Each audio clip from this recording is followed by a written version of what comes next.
नमस्कार दोस्तों, उभरता गुजरात न्यूज़ एंड मीडिया में आपका स्वागत है। मैं हूं Kiran Kansara, assistant editor in chief, director planning and strategy.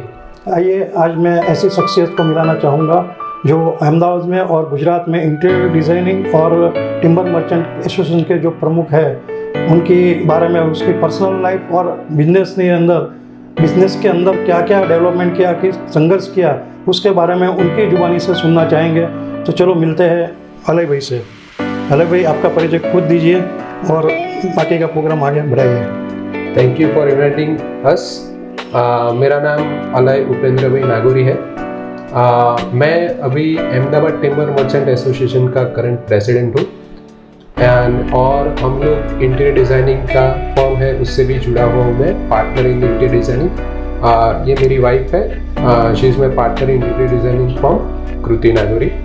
मेरा नाम कृति नागौरी है, मेरी फॉर्म का नाम आकृति इंटीरियर डिज़ाइनिंग है। आकृति मतलब अलय, कृति आकृति એટલે ક્રિએટિવિટી, એટલે અમે આ નામ हमने ये नाम इस हिसाब से रखा हुआ है।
अच्छा अलय भाई, अभी हम आपके बचपन के बारे में सुनना चाहेंगे और आपका इंट्रोडक्शन खुद दीजिए कि जिसकी वजह से ये जो आकृति डिज़ाइन पर जो बनाई है जो फॉर्म, उस तक वहाँ पहुँचे, और आपका टिम्बर मर्चेंट एसोसिएशन के नाम से जब शुरू हुआ एसोसिएशन के प्रेसिडेंट, उसके बारे में आपकी लाइफ बताइए।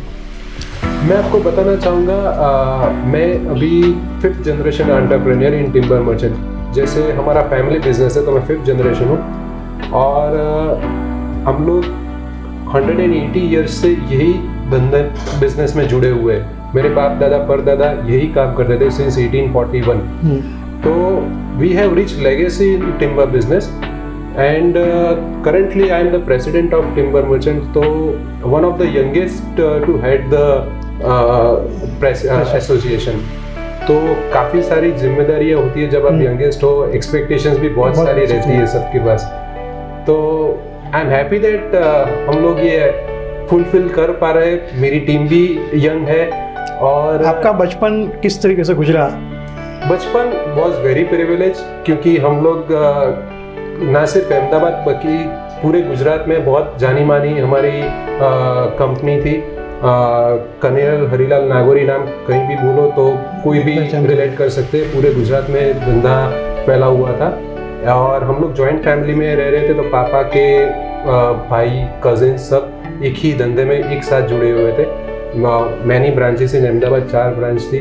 तो हम लोग सभी को केटर कर रहे थे। जैसे उस टाइम बहुत मिल मालिक थे, तो उनके वहाँ से लेके छोटी छोटी कंपनी सब में हमारा मटेरियल जा रहा था। और we were renowned for the quality, one of the best quality suppliers जो लकड़े का होता है तो one of the best qualities हमारे पास रहती थी। आपने कोई स्टडी किया होगा कहीं तक के मैंने ग्रेजुएशन वगैरह? मैंने ग्रेजुएशन किया और मैं पोस्ट ग्रेजुएट के लिए मैं प्लान कर रहा था यूएस में जाने के लिए, और मुझे वहाँ पर एडमिशन भी मिल गया था।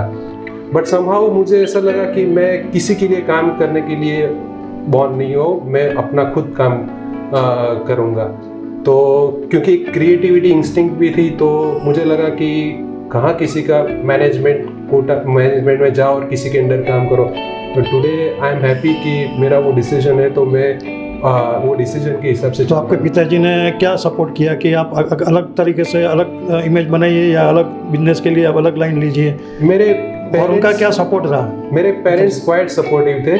उन्होंने बोला बेटा ये तेरा डिसीजन है, अगर तुझे यूएस जाना है पढ़ाई करने के लिए तो वी वुड बी हैप्पी, तू उधर सेटल होना चाहता है फिर भी हैप्पी, इधर आ तो भी हम लोग खुश है। समहाउ उस टाइम हमारे जो बिजनेस था जॉइंट फैमिली बिजनेस, उस टाइम वो सब सेपरेशन बंटवारा हो रहा था। तो मुझे लगा कि वहाँ यूएस में जाके मैं एक अकेला वहाँ पर काम करता रहूँगा, पैसा भी बनाऊँगा, मगर यहाँ पर जो मेरी रिच लेगेसी है, मैं स्कूल टाइम था तब से मैं ऑफिस अटेंड कर रहा था और लकड़े को बहुत करीब से मैंने देखा कि कैसे लकड़ा कैसे यूज़ हो सकता है। मतलब हम लोग सप्लाई करते थे मगर कैसे यूज़ हो सकता है वो बहुत एक कठिन समस्या थी। तो मैंने यहाँ पर रह के स्टार्ट किया टिम्बर ट्रेडिंग फर्म, और उसके साथ टर्नकी सॉल्यूशंस भी हम लोग देने लगे। जॉइंट फैमिली बिजनेस था तो वो ऐसा ही था कि बच्चा आएगा जॉइंट फैमिली बिजनेस ज्वाइन करेगा। मैं अकेला ऐसा था कि मैंने जॉइंट फैमिली बिजनेस ज्वाइन नहीं किया और अपनी खुद की फर्म शुरू की, और वाइड रेंज ऑफ प्रोडक्ट्स, मतलब प्रोडक्ट्स सब कुछ सप्लाई कर। आपने अलग राह निकाली है? हाँ, एक कुछ ऐसी उस टाइम सोच थी कि कुछ अलग करे, कुछ अच्छा करे, कुछ नया करे। तो ये कुछ अलग अच्छा नया बहुत चीज़ आ जाती है। जैसे पॉइंट जॉइंट फैमिली बिजनेस होते तो दे वुड सपोर्ट अस, मुझे पता था सपोर्ट करेंगे, मगर कुछ ऐसा था कि खुद करूँगा, खुद गिरूँगा, खुद उठूँगा, तो वो एक राह पकड़नी थी। तो सोचा कि कुछ ऐसा करे, और मेरे फैमिली भी सपोर्टिव थे, अच्छा तू बेटा कर सकता है, ऐसा कोई इश्यू नहीं है। तो उस टाइम मैंने शुरू किया। I was 20 at that time, 97 में शुरू किया। कौन सी साल से? 1997 में मैंने अपना फर्म शुरू किया। आज उसका 23 इयर्स हो गए, और मैं उस साल 20 साल का था। तो काफ़ी छोटी उम्र में आपने बिजनेस संभाला और आपने एक अलग राह नक्की की और उस राह को पहुंचने के लिए आपने एम्स रखा। तो जो आपने आपके पिताजी उस टाइम पे कुछ डांटते थे या कुछ ऐसा करते थे कि भाई आप क्यों अलग जाना चाहते हो, आप हमारे फैमिली बिजनेस में क्यों आना नहीं चाहते हो? क्योंकि देखो इतनी बड़ी इतने सालों से आपकी फर्म है, तो कुछ तो उन्होंने भी सोचा होगा। उन्होंने कभी डांटा वाटा ऐसी बात नहीं है, सपोर्ट किया था डिसीजन का। क्योंकि ऐसा है कि ये एक रिबेलियस डिसीजन भी आप बोल सकते हो कि मुझे ज्वाइन नहीं करना फैमिली बिजनेस।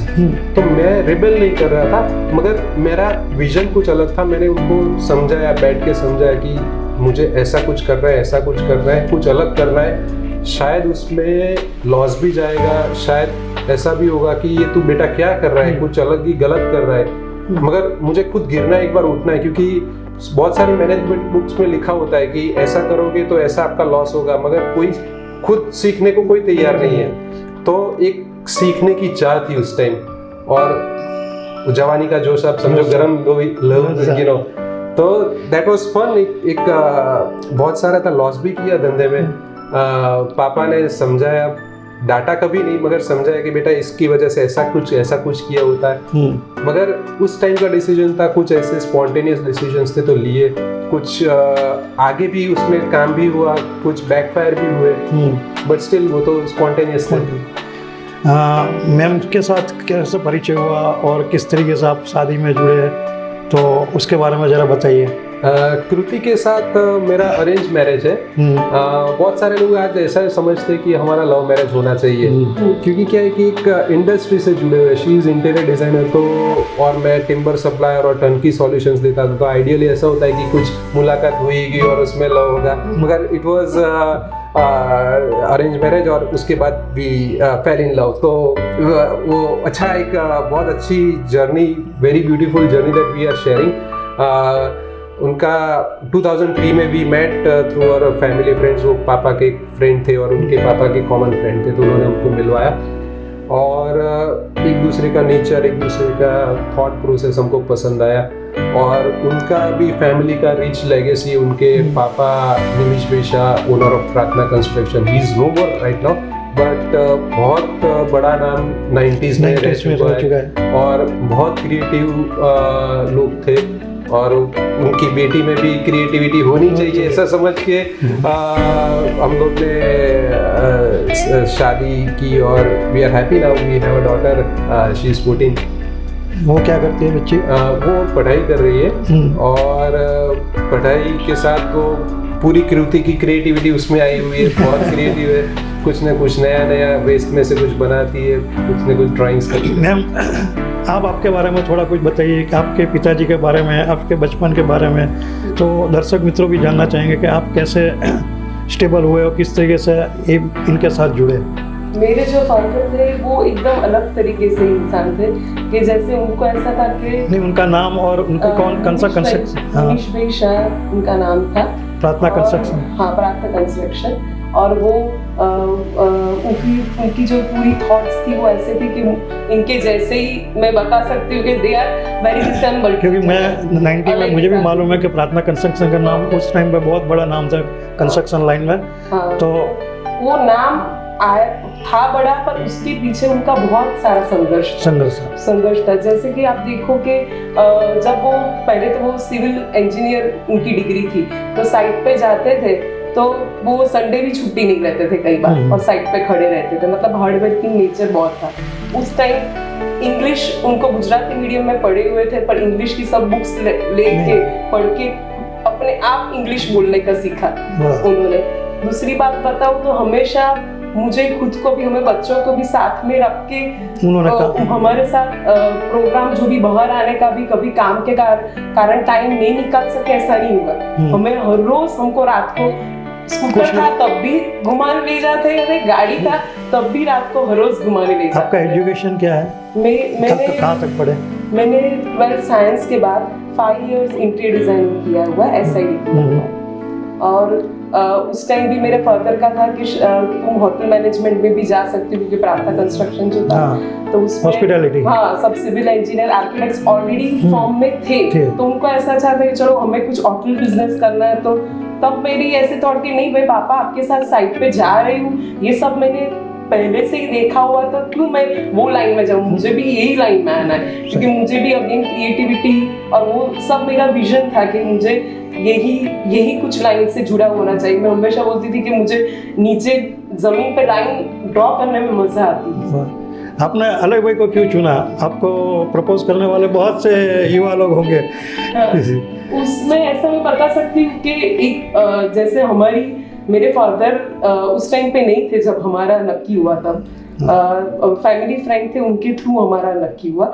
और उस टाइम मेरे ऐसा था कि जब अलय को मिली तो first love at first sight ऐसे बोल सकते हैं, क्योंकि एक तो हम्बलनेस थी उसमें और दूसरा ऐसा मुझे लगा कि very similar to my father, कैसा नहीं था कि पैसे के पीछे, पर जॉइंट फैमिली में रहा हुआ तो वो एकदम अलग तरीका का ही नेचर होता है कि नहीं, फैमिली और वो सब एक वार्मथ होती है उसमें। और मेरा भाई उस टाइम 3 साल का था, तो आई वांट हस्बैंड और उसका फादर भी बने, ऐसा हस्बैंड चाहिए था मुझे, पूरी लाइक थी। क्योंकि मैंने देखा था कि मेरे फादर के पास पैसे नहीं थे और पैसे आते हुए भी मैंने देखे और जाते हुए वो क्राइसिस भी मैंने देखे।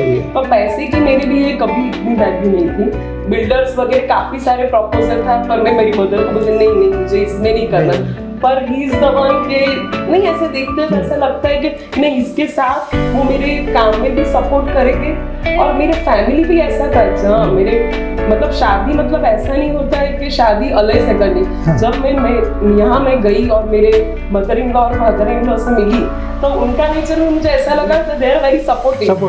क्योंकि मेरी बच्ची जब छोटी होगी तो मेरे सासू और मेरे मदर इन लॉ और फादर इन लॉ ही उनको बेटी काम कर, नहीं, इसीलिए तो आप भाई इस तरीके से अलग भाई को बिजनेस में भी हाँ। मदद करते हैं, आपकी जो पर्सनल लाइफ है वो उनके साथ सपोर्टिंग रहती है, तो जो आपको सपोर्ट मिल रहा है इसीलिए आप इनके साथ ज़्यादातर टाइम बिता सकते हैं ना। हाँ, और मेरी क्रिएटिविटी में, और कभी आज मैं समझो कि मेरी लड़की जब आने वाली थी, मैं प्रेग्नेंट थी, तो तब भी मैं साइट पे जाती थी। अगले दिन मेरा सीजरियन, जब नेक्स्ट डे सीजरियन था, तो अगले दिन भी मेरी मदर मुझे लेके गई थी कि नहीं, तू तेरी साइट का जो भी वर्क देना है दे ले, फिर भी 1.5 महीने के बाद मैं वापस जाने लगी, तो बच्ची को सब घर पे भी ऐसे वार्मथ होती है, तो अभी आप निकल सकते हो एज अ मदर नेचर। तो आप इधर आप निकल ही नहीं मतलब निकल नहीं सकते हो घर के बाहर, क्योंकि वो घर में ही रहता है अपना। तो वो एक बहुत जरूरी है। मैं चाहूंगी कि ऐसा बहुत इम्पोर्टेंट है ना कि आप नाम अपने लाना हो, अपनी पहचान करनी हो, तो वो फैमिली सपोर्ट के बिना तो हो ही नहीं सकती। तो ही इज द वन कि जॉइंट फैमिली में रहा हुआ है, तो मुझे काफी सपोर्ट मिला उसकी वजह से। अलग भाई, मैं आपसे सवाल पूछूंगा जो पर्सनल भी है।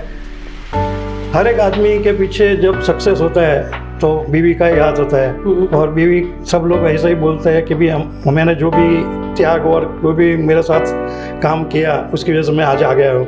तो कृति मैडम के बारे में आपका क्या थॉट है? नहीं, ये तो सच बात है कि behind every successful man there is a woman. ये मुझे बोलती है कि it's a different story for me कि behind a successful man, a woman, there is a man. Because बहुत सारे प्रोजेक्ट्स ऐसे थे कि हम लोग ने साथ में, मतलब डिजाइनिंग के प्रोजेक्ट साथ में किए, एंड ये कभी कभी ये प्रेस में आया तो वो आया तो शी गॉट द फेम। कौन सा न्यूज़ प्रेस में आया? हम लोग ने 2007 में स्वामीनारायण सेक्ट के लिए एक मंदिर बनाया था न्यू जर्सी, यूएसए में। तो आइडियली ऐसा होता है कि स्वामीनारायण सेक्टर में वुमेन आर नॉट इन्वॉल्व, कोई भी डिजाइनिंग प्रोसेस वो नहीं है, लेडीज को। और जो भी मंदिर या उसका डिजाइनिंग छोटा मोटा भी होता है तो दे आर, वो स्वामीनारायण के सेक्ट में जो उनके साधु जी है वो है, वही बनाते, because they are very learned engineer work वगैरह होते हैं। मैं जानता हूँ उनको, मैं काफी जुड़ा हुआ हूँ स्वामीनारायण धर्म में। हाँ, तो एक ये पहला ऐसा इंस्टेंस था कि someone who is not Swaminarayan, someone is a female और they are designing a temple, उनके लिए मंदिर बना रहे हैं। तो एक बहुत बड़ा चैलेंज था, और we are happy that given time frame ने हम लोग ने वो टेम्पल बनाया, यहाँ से डिज़ाइन किए, यहाँ से बनाया पूरा, और बना के we exported to New Jersey. और आज वो मंदिर काफ़ी वेरी ब्यूटीफुल, पूरा बर्मा टेक में बनाया हुआ है, पूरा 80 फीट बाय 16 फीट का बड़ा सिंहासन और ऐसा बनाया हुआ है। उसका कुछ फोटोग्राफ वगैरह होगा या? हाँ, फोटोग्राफ उसका एक हम लोग ने बनाया था। तो ये मैं जो बात कर रहा हूँ, तो ये दिव्य भास्कर वालों ने उनको ये कवरेज दिया था कि स्वामीनारायण मंदिर की सजावट महिलाएं करी, मतलब स्वामीनारायण मंदिर की सजावट एक महिला ने की। तो this was a news that they covered, और we both did it, but she got the fame and I am happy that she got the fame, because क्या होता है कि ऐसा नहीं कि हम लोग पार्टनर से, लाइफ पार्टनर से, धंधे में भी पार्टनर है, बट उनकी क्रिएटिविटी बहुत एक्नॉलेजमेंट हुई वहाँ पर। और आज की डेट में भी ऐसा है कि बहुत सारी जगह बोलते हैं कि कृति मैम के हस्बैंड है, तो हैप्पी कि कृति मैम के हस्बैंड है लंच में, क्या उसका हस्बैंड। हाँ, तो there is no shortcomings that. मैं आपको बीच में रोकता हूँ क्योंकि मैंने अभिमान पिक्चर देखी थी, शायद आपने देखी होगी। उसमें अमिताभ बच्चन जो था वो फिल्म सॉन्ग गाते थे और काफ़ी फेमस था।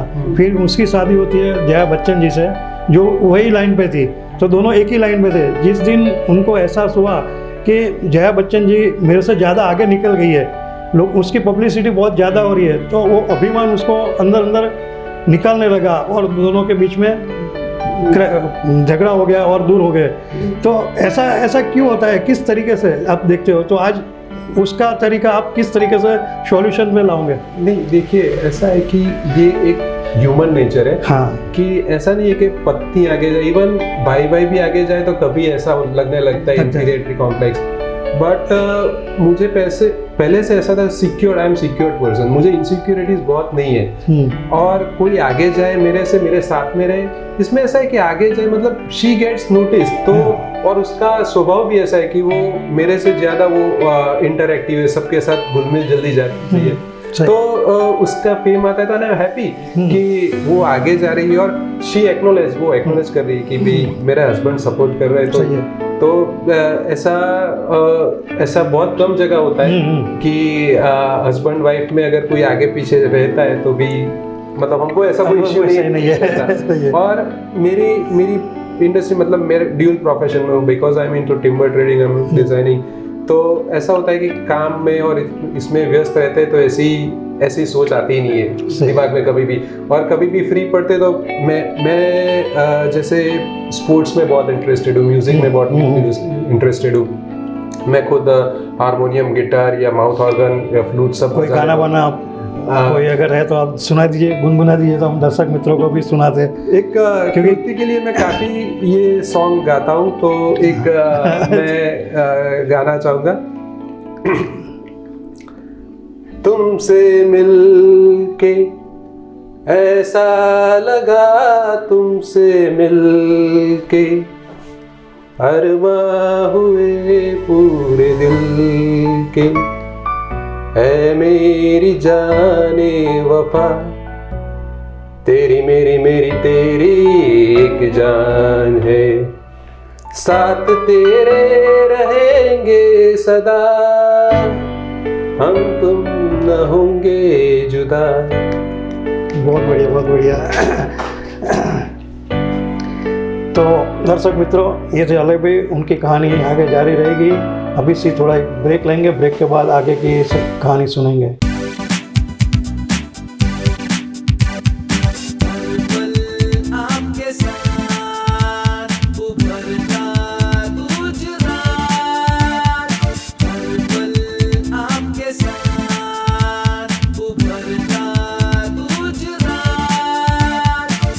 Welcome back.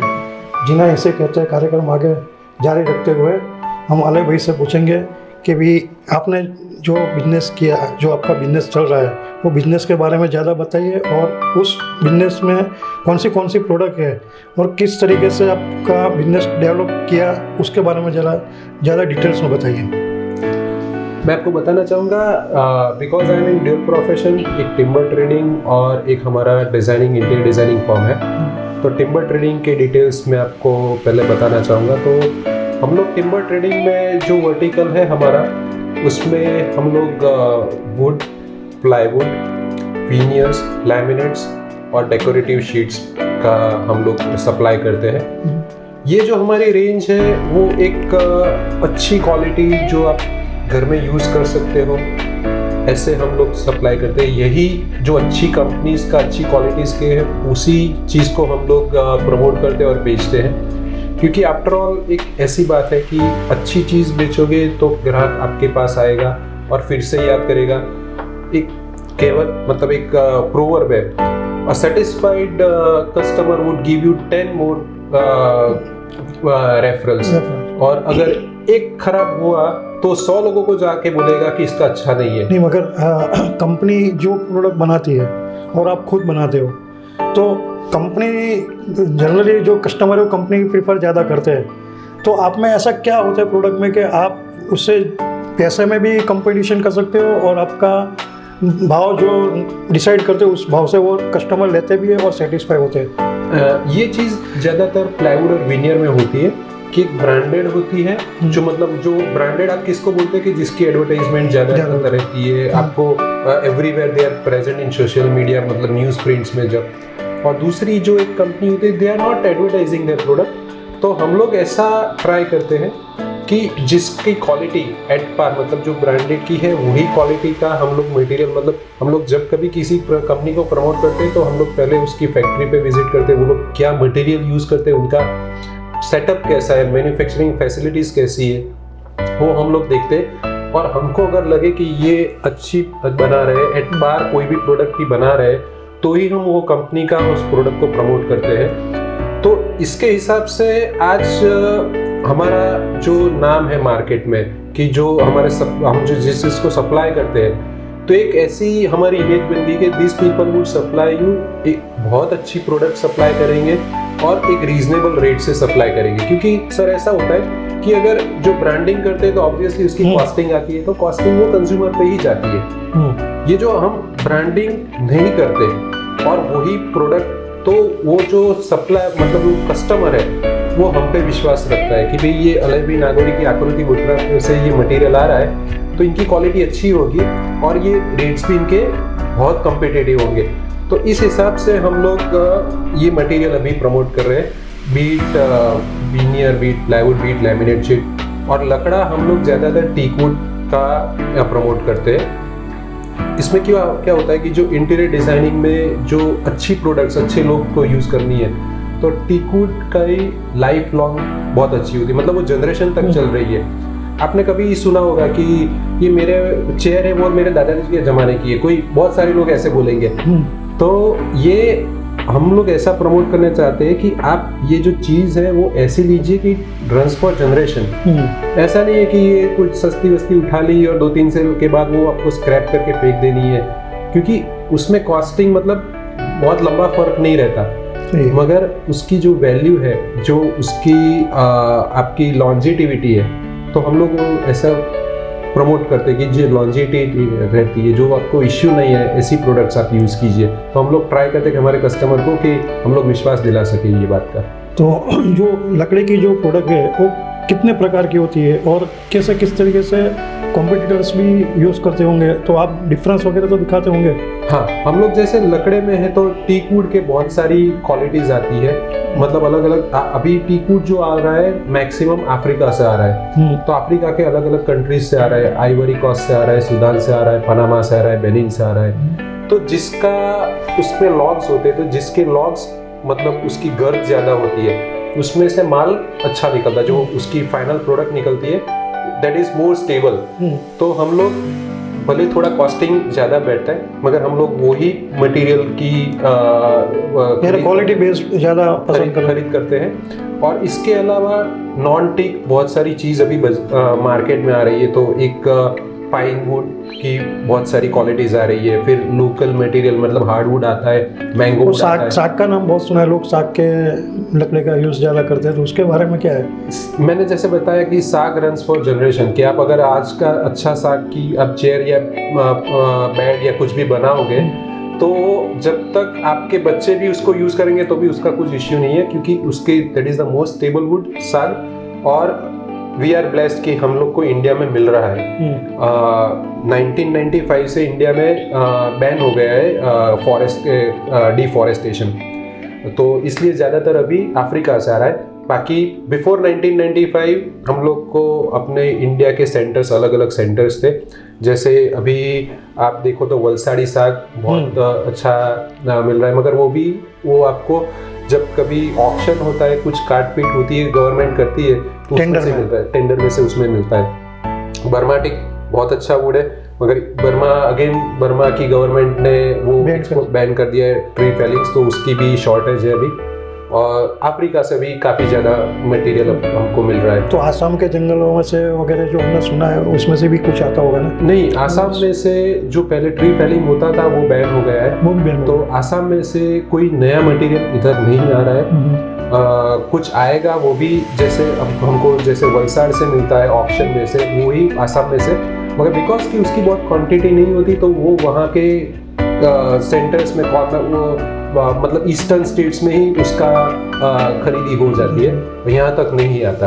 अच्छा, एक बात मेरी समझ में नहीं आती है कि जो कंपनी होती है उसके पास इंफ्रास्ट्रक्चर बोलते हैं, व्यवस्था तंत्र बोलते हैं, वो सब कुछ होता है, तो आप उसको कैसे कॉम्पीट करोगे? आपके पास क्या एडमिनिस्ट्रेशन होगा, किस तरीके से आप मार्केट में जाते हो? क्योंकि प्रोडक्शन और डिस्ट्रीब्यूशन दोनों अलग चीज़ है। अगर डिस्ट्रीब्यूशन नहीं है तो प्रोडक्शन का कोई मतलब नहीं है, तो उसके लिए भी आपकी कोई रणनीति होगी? देखिए, कंपनीज मतलब अगर जो ब्रांड जो प्रमोट करती है अपने प्रोडक्ट में न्यूज़ प्रिंट में से, और जो नहीं करती, तो उनका जो सेटअप है, हमको ऐसा नहीं है कि जो बड़ी कंपनीज है उसका सेटअप कुछ अलग ही लेवल पे होता है। उनका सेटअप होता है, मगर दे आर मोर प्रोफेशनल, उनकी प्रोडक्ट को उनको मार्केट करना आता है, इसलिए वो लोग हमके दिमाग में ज़्यादा बैठ जाते हैं। शायद हम लोग जिस कंपनी से ले रहे उनके जैसा, या शायद उनके अच्छा भी माल बना रहे होते, मगर बिकॉज उनको वो प्रमोट नहीं कर रहे, या उनकी थॉट प्रोसेस ऐसे। मैं आपकी लाइन की एक बात बताऊं कि Pidilite company Fevicol, it's a name of the company. मगर कोई भी आदमी को आप पूछेंगे तो कि फेविकॉल लेके आ, मगर वो ऐसा नहीं बोल रहे कि सिंथेटिक एडेसिव, जो प्रोडक्ट है वो सिंथेटिक एडेसिव है, फेविकॉल इज द कंपनी। तो एक कंपनी का जो नाम है ना, सबके मगज में ऐसा छा गया है कि वो उसको अनुसरता है। मैं आपको पहले के ज़माने की बात करूं कि मैं जो सीमेंट इंडस्ट्रीज में था, मैं मार्केटिंग करता था, उस टाइम पे एसएससी का नाम था। अगर आप बाजार में जाते हो तो बोले एसएससी ही लाना, दूसरी कोई चीज़ ही नहीं लाना। तो वो जो दिमाग है ना, जो गुजरात के लोग हैं ना, वो उसमें से निकालना बहुत तकलीफ वाला काम है। आप समझिए कि उस टाइम पे मैं अंबुजा का भी मार्केटिंग कर रहा था, तो वो कुछ अलग सा चाहिए, कुछ अलग थॉट चाहिए, तो आप किस तरीके से उसको कम्पीट करोगे? आपने जो एक एग्जांपल दिया मुझे फेविकॉल का, पीडीलाइट का, तो शायद आपको ध्यान होगा कि ब्लू कोट करके भी एडेसिव आ रहा है। हाँ है ब्लू कोट, मुझे तो मालूम है, अभी भी आ रहा है। हाँ, तो ब्लू कोट की क्वालिटी और जो फेविकॉल भी है, वेमिकॉल भी थी, मगर मैं ये दोनों का आपको कंपैरिजन दिखा रहा हूँ कि दोनों की क्वालिटी नियरली सेम थी, एट पार बोल सकते हैं आप। तो पीडीलाइट ने क्या किया, ब्लू कोट को टेक ओवर कर दिया। हाँ, सी ऐसा नहीं है कि पावर है ना, ब्लू कोट खराब बना रहा था। हाँ, आप जो बता रहे हो कि जैसे बड़ी कंपनी है तो आप ये छोटी कंपनी का काम कर रहे हो, तो उसका क्या, तो हम लोग ऐसा नहीं है, बड़ी कंपनी का भी जहाँ पर उनकी स्ट्रेंथ है, जैसे बहुत सारी अच्छी कंपनी है, वो लोग मरीन ग्रेड प्लाईवुड बहुत अच्छा बना रहे हैं। हाँ, जो अभी शुरुआत पीडीलाइट ने शुरुआत कर दिया है एडवर्टाइज करने का। हाँ, उसका वो एडेसिव मरीन ग्रेड, तो ये हम लोग प्लाईवुड में भी ऐसा था कि प्लाईवुड में मरीन ग्रेड कंपनीज जो बनाती है, तो शायद जो अच्छी बनाती है तो वो कंपनी हम प्रमोट कर ले। अगर जो अनब्रांडेड कंपनी है वो अगर मरीन ग्रेड अच्छा नहीं बनाती तो हम लोग उसको प्रमोट नहीं करते। आवर मोटो इज कि ग्राहक को अच्छी क्वालिटी एक रीजनेबल रेट से मिले।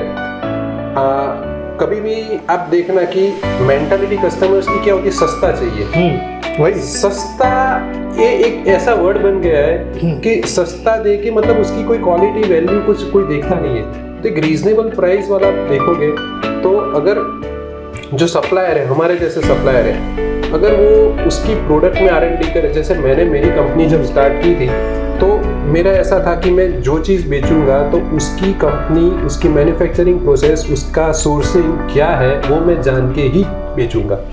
आज की डेट में ऐसा है कि बहुत सारे ट्रेडिंग कर रहे हैं, वो बेच रहे हैं, उनको पता ही नहीं कि इसकी फैक्ट्री कहाँ पर है।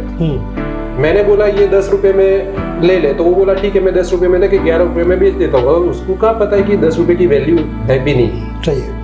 तो हम लोग ने कभी भी ऐसा नहीं किया कि आपने मेरे को बोला कि ये ले लो और आप फिर आप बेच दो, नहीं। आपका प्रोडक्ट मैं देखूंगा, आपकी रॉ मटेरियल, आपका मैन्युफैक्चरिंग फैसिलिटी एक बार हम लोग विजिट कर लेते हैं। यानी सेल्स का आफ्टर सर्विस भी देते हैं। सर्विस, क्योंकि क्या होता है कि हम लोग जो मटेरियल सप्लाई करते हैं वो आइडियली कॉन्टेक्स्ट में, और इंटीरियर डिजाइनर्स, आर्किटेक्ट्स, उसको हम लोग उनको दिखाते हैं कि दिस इज द प्रोडक्ट, ये अच्छी है, आप यूज कीजिए अपनी साइट्स पे, और कभी भी कुछ भी दिक्कत आए तो मैं बैठा हूँ, I will give you the service. Company तो है ही, कंपनी तो देगी, मगर आपको कंपनी को भी कांटेक्ट नहीं करना, आपको मुझे कांटेक्ट करना है।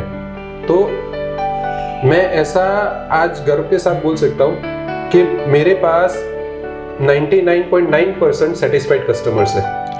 तो इसका मतलब ये हुआ कि कस्टमर को ये फीलिंग होता है कि आप डायरेक्ट हमारे से टच में हो, और मुझे कोई भी प्रॉब्लम होगा तो आप उसका सॉल्यूशन कर दोगे। कंपनी में मार्केटिंग का आदमी होता है तो वो शायद उसको समझा भी नहीं सकेगा या उसके पास जा भी नहीं सकेगा। यही आपका राज है कि जो आपकी जो प्रोडक्ट है वो ज़्यादा बिक रही है। मगर मैं एक बात दूसरा भी आपको यही तरीके से बताना चाहूँगा कि फार्मा कंपनी है, फार्मा कंपनी वाले भी डॉक्टर्स को रखते हैं, डॉक्टर्स को बताते कि हमारा प्रिस्क्रिप्शन है, ये हमारी नई दवाई आई है, उसके बारे में आप मार्केटिंग करिए। उस टाइप की कोई पॉलिसी या उस टाइप का कोई बिजनेस आपके लाइन में है? ऐसा है कि ये जो सेल्समैन, आप फार्मा के MR को बोलते हो, मैंने मेडिकल रिप्रेजेंटेटिव, और हमारे में सेल्समैन या बिजनेस डेवलपमेंट ऑफिसर, जो भी आप टेक्निकल जार्गन दो, तो वो सब अपनी चीज प्रमोट करेंगे। उसको तो जो कंपनी ने बोला है वही जाके उसको बोलना है। सही है। उसको पता नहीं है, वो लोग ले रहे हैं, उनको ले जाएंगे, उनकी फैसिलिटी पे उनको ट्रेनिंग देनी, ये सब है।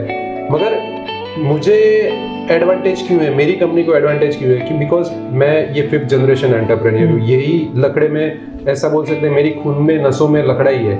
तो I know wood as the back of my hand. जो मैं प्रोडक्ट बेचता हूँ वो मैं पहले देखता हूँ फिर बेचता हूँ। ऐसा नहीं है कि मुझे इसमें ज़्यादा मुनाफा हो रहा है इसलिए मैं इसको प्रमोट करूंगा, नहीं ऐसा नहीं है। क्योंकि क्या होता है कि मुनाफा तो एक बार होके निकल जाएगा, मगर अगर उसमें कुछ भी दिक्कत आए, अगर मैं उसके प्रोडक्ट में आफ्टर सेल्स नहीं दूंगा तो कोई भी रिपीटेड कस्टमर नहीं आएगा। सही बात है। और हम लोग आज 5 जनरेशन से इसलिए टिके हुए क्योंकि हमारे पास रिपीटेड कस्टमर्स है। ऐसा भी है कि 3rd जनरेशन भी लोग, उसके दादा भी मेरे पास से लेते होंगे, मेरे दादा के पास से मटेरियल लेते होंगे, और वो लड़का भी आज मेरे पास से ले रहा है। ऐसे बहुत सारे क्लाइंट्स हैं हमारे पास। मैं आपको मेरा एक एग्जांपल दूँ। मैं सीमेंट इंडस्ट्रीज छोड़ के ऑटोमोबाइल में आया था। मुझे ऑटोमोबाइल का ए भी नहीं आता था और मुझे उसका मार्केटिंग करके प्रोडक्ट बेचनी थी। उस टाइम में मैं आईशर में था। शुरुआत में 1 आध महीने में मैंने ट्रेनिंग लिया, मगर मार्केटिंग ट्रेनिंग लिया और कुछ दिया नहीं। मैं मार्केट में गया मगर मैं सक्सेस नहीं हुआ, तो मैंने बॉस को बोल दिया कि मैं लायक नहीं हूँ मार्केटिंग कर सकूँ और मैं नौकरी छोड़ रहा हूँ। तो उन्होंने बोला पगार तो मुझे देना है, तो 15 दिन और रुक जा और सोच के क्यों फेल हुआ है। फिर मैंने बोला ठीक है मैं देख लेता हूँ। मैंने 15 दिन ऐसा किया कि मुझे जो प्रोडक्ट बेचनी है ट्रक्स, तो उसके लिए मुझे वहाँ मार्केट में जाना है। उसके बजाय कि मैं प्रोडक्ट क्या है, तो मैं उसका जो सर्विस स्टेशन है 15 दिन मैंने सर्विस स्टेशन में निकाला, क्योंकि वहाँ गियर है बहुत से, फिर टायर्स है, कौन सा वेरिएंटर आता है, क्या प्रॉब्लम होता है, वही तो मुझे ग्राहक को बताना है कि आपको जो प्रॉब्लम है वो किस तरीके से फेस करोगे, तो वही सॉल्यूशन हुआ। तो उस तरीके से मैं गया, फिर मैंने काफ़ी गाड़ियाँ बेची, काफ़ी डेवलपमेंट किया। तो ऐसा कोई एक्सपीरियंस रहा होगा आपको कि कोई तकलीफ आई होगी मार्केट में कुछ बेचने में? ये हमारा जो मटेरियल है, आप ये जो बोलते हो वो मैकेनिकल मटेरियल है। हमारा जो वुड है वो नेचुरल मटेरियल है, वो हर एक टाइम अलग बिहेव करता है। यानी बारिश की भी असर होती होगी और एटमॉस्फेयर की ज़्यादा एटमॉस्फेयर इफेक्ट्स होती है उसको। तो हम लोग ऐसा करते हैं कि कभी भी कोई कंप्लेन आई तो हम लोग we would attend the site. मेरे ऑफिस से कोई जाएगा या फिर मैं चला जाऊंगा, डिपेंड्स अपॉन ग्रेविटी, ऐसा कुछ। और मैंने पहले से एक पॉलिसी रखी हुई है कि जो साइट पे मटेरियल जा रहा है मेरा, वो साइट पे 1-2 बार तो जाना ही है। और वो जो कारपेंटर काम करता है उसको बोलना नहीं है कि मैं ये मटेरियल आ रहा है उसके वहां से आ रहा हूँ। मेरे को देखना है कि वो मटेरियल कटता है तो कैसा है, ठीक है वो फैक्ट्री वाला जो मैंने बोला है वही मटेरियल भेज रहा है, वो अगर रॉ फॉर्म में मतलब पूरी शीट फॉर्म में तो बराबर ही दिखेगा, सही है, वो काटने के बाद पता चलता है। तो ये जो बोलते हैं ये इंस्पेक्शन विजिट, मेरी खुद की प्रोडक्ट की इंस्पेक्शन मैं खुद ही करता हूँ, सही है। तो मुझे पता चल जाता है कि ये जो मटेरियल मैं ये क्लाइंट को मैंने जो बोल के दिया वो वही है कि नहीं, अंदर से निकला है कि नहीं, वो कारपेंटर को भी पता नहीं होता। मैं जाके देख के चुपचाप निकल जाता हूँ, सही है। अगर कुछ भी दिक्कत आती है तो हम लोग की पॉलिसी है नो क्वेश्चंस आस्क्ड। आप मेरे को बोल दो ये ठीक नहीं है, आपके हिसाब से ठीक नहीं है, वो नो क्वेश्चंस आस्क्ड, मटेरियल वापस आपके वहां से आ जाएगा और you get the replacement. Madam मैं आपके पास आऊँगा, आपका जो आर्किटेक्ट इंटीरियर्स जो डिजाइनिंग का जो कर रहे हो, आपका प्रोफेशन के बारे में आप खुद बताइए। हमारा जो बेसिकली हमने जैसे पहले बताया इंटीरियर की फॉर्म है जो हम दोनों साथ में चलाते हैं, एंड ड्यूअल प्रोफेशन में मैं खाली इंटीरियर का ही नहीं संभालती। अच्छा। बराबर। हमारे वहाँ जो क्लाइंट्स आते हैं वो काफी पुराने क्लाइंट्स हैं, वो रिपीटेडली आते हैं, जिनका मैंने फ्लैट किया, वो बंगलो लेना हो तो अभी मुझे विजिट करे कि बहन ये बंगला ले सकते हैं, कैसा लग रहा है आपको, बराबर है। तो ऐसे एक रिलेशन हमारा काफी सालों से क्लाइंट के साथ मेंटेन रहता है। उनकी ऑफिस भी हम लोग करते, मतलब हम लोग रेसिडेंस, ऑफिसेस, सब टाइप के प्रोजेक्ट्स लेते हैं, और जो प्रोजेक्ट्स लेते हैं वो क्लाइंट के टेस्ट के हिसाब से, और उसमें हमें क्रिएटिविटी डालते हैं। जैसे कि तो जो रिक्वायरमेंट, आपको प्लॉट दिखाते होंगे कि ये प्लॉट है, उसकी डिजाइन आप करिए, उस तरीके से होगा ना। हाँ, आर्किटेक्चर वो आर्किटेक्चर के ज्यादा हमारा स्पेशलाइज इंटीरियर डिजाइन। हाँ, इंटीरियर डिजाइन। तो जो हमें वो जगह वो लोग दिखाते, मुझे लगता है सुजान जो है ऋतिक की जो मिसेज वो इंटीरियर डिजाइन। हाँ, इस टाइप का प्रोसेस है। तो वो लोग हम साइट की विजिट करते, उसको स्टडी करते, उनके प्रोडक्ट के बारे में समझते। जैसे कि आपको पता है कि सीमेंट इंडस्ट्री में तो मेरे बहुत पुराने क्लाइंट है। अच्छा। उनको मैंने आई थिंक बहुत साल पहले उनके गेट में मैं सीमेंट बेड को सैंडविच किया है, तो वो उनको इतना क्रिएटिव लगा। ऐसे हम क्रिएटिविटी डालते हैं, जैसे भी जो साइट की जो प्रोडक्ट्स होती है वो यूज करते हैं उसको, उसकी उसी टाइप की उसके मटेरियल यूज करके उसे उसके आर्टिफैक्ट्स भी बनाते हैं। तो ऐसा कोई एग्जाम्पल होगा कि आपके बच्चे पर भी उसकी असर होती होगी, आप जो काम कर रहे हैं उसमें आपके मिस्टर भी उसको सजेशन करते होंगे। क्रिएशन का मतलब कि खुद का क्रिएट करना, तो उसके बारे में ज़्यादा बताइए। जैसे कि हमने अभी हमारा 2 साल पहले हमने हमारा घर खुद का डिजाइन किया। अच्छा। उसी की मैं बात बताऊं तो उसमें हमने कोई भी आर्टिफैक्ट्स हमने रेडी नहीं लिए। जैसे कि आप बोलो कि सभी लैंप्स के लेके जो भी छोटे पॉट्स और ट्रेज भी है वो आर्टिफैक्ट्स रेडी भी नहीं लिया, और उसमें जो वेस्ट पड़ा साइड पे उसी में से ही हमने प्रोडक्ट्स बनाए। मतलब उसी में से ही हमने ट्रेस बनाई, उसके टॉवेल्स एंड जनरली सब एसेट्स के लेके। तो मैं मानती हूँ कि bathroom is also very important role as a interior designer. मैं जिनकी बाथरूम बनाऊंगी तो मैं पूरे इन्वॉल्वमेंट के साथ उनकी बाथरूम भी सेटिस्फेक्शन के, तो उसमें भी हमने टॉवेल स्टैंड वो भी वुड के बनाए, उसके जो भी निशेस पे बोलते हैं जो जहाँ सॉफ्ट रखते हैं वो भी वुड के बनाए।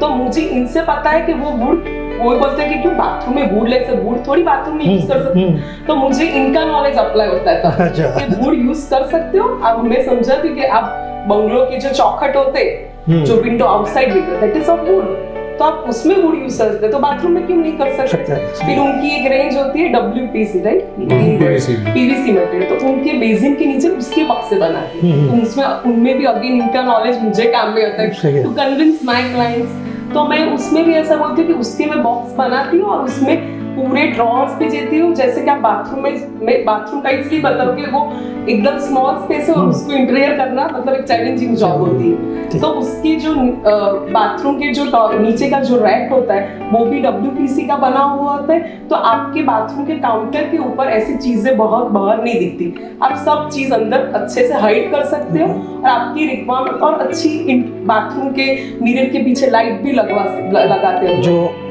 PVC का जो यूज़ बोल रहे हो, जिस तरीके से जहाँ पानी ज़्यादा होता है, मैं समझता हूँ कि जो गवर्नमेंट ने पहले एक बार रोड का डिज़ाइन किया था जिसमें डामर ही यूज़ होता है, मगर अभी टेक्नोलॉजी ऐसी हो गई उसमें PVC जो प्लास्टिक होता है वो भी ऐड कर देते हैं, क्योंकि वो लॉन्ग लाइफ होना चाहिए। जो आज के रोड वगैरह जो बनते हैं अकेले डांबर से, तो बारिश आती है तो भीग जाता है और निकल जाता है इस तरीके से।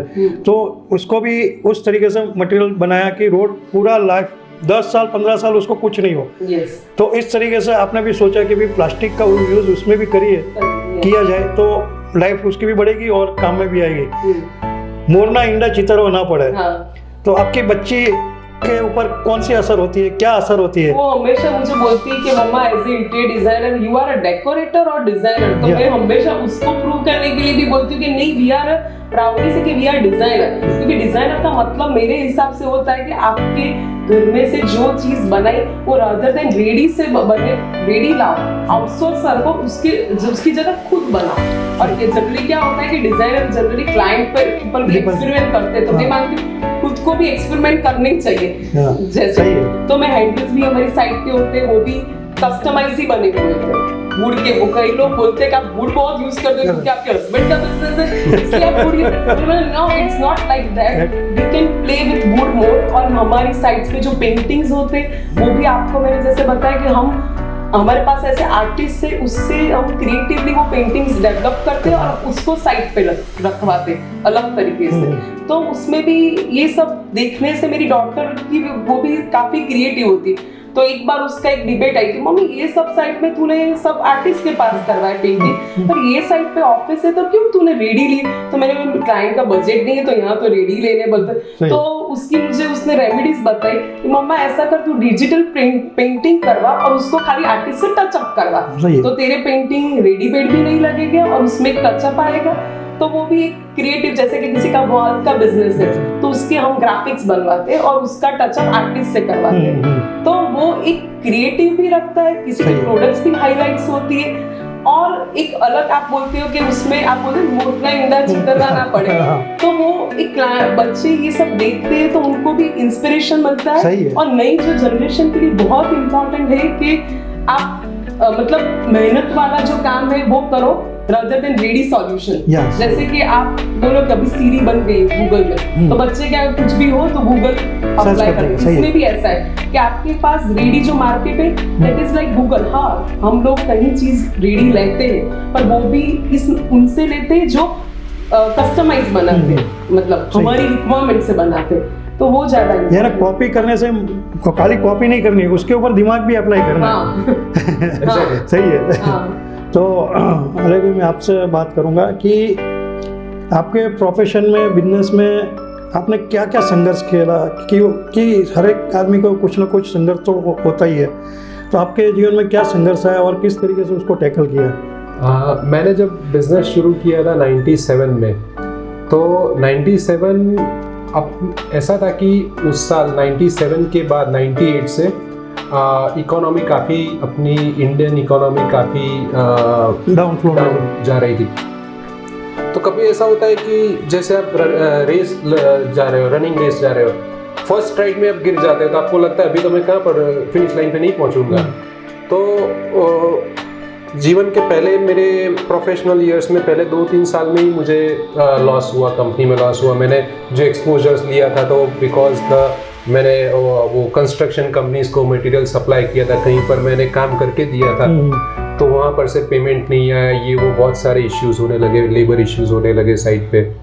तो काफ़ी डिप्रेशन था, मगर मेरे फैमिली के सपोर्ट और वो सब एक ऐसा था कि आई वांटेड टू प्रूव कि कुछ नया करने के लिए आपको कुछ खोना पड़ेगा। तो वो नया करने की चाह में मैंने एक बार गिर के उठा मैं, और बाद में ऐसा था कि कभी भी बाद में 2001 में अर्थक्वेक आया, फिर फ्लड्स आए, फिर राइट्स आए, बहुत सारे आए, मगर एक बार का पहले मैं गिरा हुआ था, मुझे पता है कि अगर गिरने के बाद खड़े होने तो कैसा एक्सपीरियंस होता है, तो वो मेरे को एक्सपीरियंस काम में लगा। तो बहुत सारे बाद में मेरे बिजनेस के लाइफ में चढ़ा उतार आते ही रहे, कभी मटेरियल की शॉर्टेज हो गई, कभी कॉम्पिटिटर्स जो आपके होते हैं वो भी आपको डिफेक्ट करते होंगे। हाँ, वो प्राइस के बारे में, मार्केटिंग, कोई भी बिजनेस में ऐसा रहता ही है कि बिजनेस कंपटीशन में कभी किसी का हाथ ऊपर रहता है, कभी किसी का हाथ नीचे रहता है, वो रहता है। और स्पेशली जो ट्रेडिंग कम्युनिटी, उसमें काफ़ी ज़्यादा वो रहता है कि क्योंकि सब लोग जानते हैं कि इसका मटेरियल सब, मतलब ये टिम्बर ट्रेडिंग में सबका मटेरियल मोर और लेस एक जैसा ही, सब प्लाईवुड बेच रहे हैं, लैमिनेट बेच रहे हैं, विनियर बेचते हैं, तो मटेरियल मतलब प्रोडक्ट एक ही है, मगर उसका जो मटेरियल की क्वालिटी है वो डिफर होती रहती है। तो आज की डेट में ऐसा है कि हम लोग इसलिए ये धंधे में टिके हुए, बिकॉज हम लोग ने कभी भी क्वालिटी नहीं छोड़ी, कितना भी एडवर्स कंडीशन आया कभी भी क्वालिटी में कॉम्प्रोमाइज़ नहीं किया। तो आज की तारीख में हमारे पास जो रिपीटेड कस्टमर्स है वो आज भी अपनी मेरी क्वालिटी की वजह से ही टिके हुए हैं। सही। तो आप दोनों पर्सनल लाइफ और बिजनेस लाइफ किस तरीके से एडजस्ट करते हैं? क्योंकि उसको भी एंजॉय तो करना ही है। हम लोग देखिए, ऑफिस में होते हैं तो ऑफिस में we are not husband wife, we are more of partners. तो वो एक डेकोरम होता है कि एक दूसरे की सोच को हमको उसको सम्मान देना चाहिए। डिफरेंस ऑफ ओपिनियन एवरीवेयर, कोई भी दो लोग में डिफरेंस ऑफ ओपिनियन होती है, क्योंकि क्रिएटिविटी ऐसी है चीज़ कि मैंने लाइन ऐसी खींची तो उसको वो हॉरिजॉन्टल दिखेगी, मेरे वहाँ से वर्टिकल दिखेगी। तो दीज आर द थिंग्स कि मैं उसके नज़रिए से सोचता हूँ, वो मेरे नज़रिए से सोचती है। जब कभी कोई भी हमारा पॉइंट ऑफ डिबेट हो जाता है तब तो वो एक फिर अप्लाई कर लेते हो कि फिर नहीं, आप बोलते हो वही सही है? नहीं, कॉमन ग्राउंड्स पे आ जाते हैं, कॉमन ग्राउंड्स पे आ जाते हैं, ऑफिस में कॉमन ग्राउंड्स में आ जाते हैं, घर पे क्योंकि वही अभिमान की बात आ गई। घर पे उनका ही होता है, ऑफिस में अभिमान नहीं रखते, ऑफिस में अभिमान नहीं रखते, घर पे उनका ही चलता है, घर पे हमारा नहीं चलता। तो सही हैप्पी लाइफ के लिए घर पे बीवी की सुनो और ऑफिस में दोनों की सुनो। बराबर। तो जिस तरीके से आप टिम्बर मर्चेंट एसोसिएशन के प्रेसिडेंट बने, उसमें कैसा रोल रहा कि आपको ऐसा ही बना दिया गया कि उसके लिए आपने कुछ पहले से ही कुछ काम किया होगा, तो वो कैसा है? नहीं, कोई ऐसा तो प्रेसिडेंट नहीं बना देता सर। मैं टिम्बर मर्चेंट एसोसिएशन में पहले कमेटी मेंबर के हिसाब से 2007 में आई जॉइन देम, और उन्होंने मुझे इनवाइट किया था कि उस टाइम ऐसा था कि जो उस टाइम के प्रेसिडेंट थे उनको यंग ब्लड इंड्यूस कर रहा था एसोसिएशन में। तो उन्होंने कुछ वो मुझे जानते थे और मेरे बिजनेस स्टाइल उनको पता थी कि वो कैसे ये धंधा कर रहा है लड़का। तो उनको लगा कि ये एसोसिएशन में भी कुछ अपनी सोच अप्लाई करेगा तो कुछ काम में लगेगा। तो उसके बाद जैसे जैसे एसोसिएशन में मेरा एक्सपीरियंस बढ़ता गया, तो इन द ईयर 2030 मतलब एसोसिएशन ऐसा है कि आप कोई एसोसिएशन बोलोगे ऐसा लगा कि सब 50 प्लस के लोग होंगे बैठे होंगे, 60-70 साल जो रिटायर्ड लाइफ वाला जो होते हैं झगड़ा लेके सब आएंगे, वो झगड़ा का सॉल्यूशन लिए बैठे होंगे। तो ये एक एसोसिएशन की जो इमेज है वो हमको बदलनी थी कि एसोसिएशन इज नॉट अबाउट कि ये प्रॉब्लम सॉल्व करने के लिए, एसोसिएशन उसके मेंबर्स की ग्रोथ के लिए क्या करता है। तो मेरी हमेशा सोच ऐसी रही है कि मेरी एक्सपीरियंस और मेरे कॉन्टैक्ट से एसोसिएशन के मतलब हमारे जो टिम्बर ट्रेडिंग फ्रेटर्निटी है उनका ग्रोथ कैसे हो, वो आगे कैसे बढ़े। क्योंकि ऐसा है कि इंटरनल जो हमारी कंपटीशन थी तो सालों से हम लोग इंटरनल कम्पीट कर ही रहे हैं एक दूसरे से। आज की डेट में कंपटीशन एक्सटर्नल है।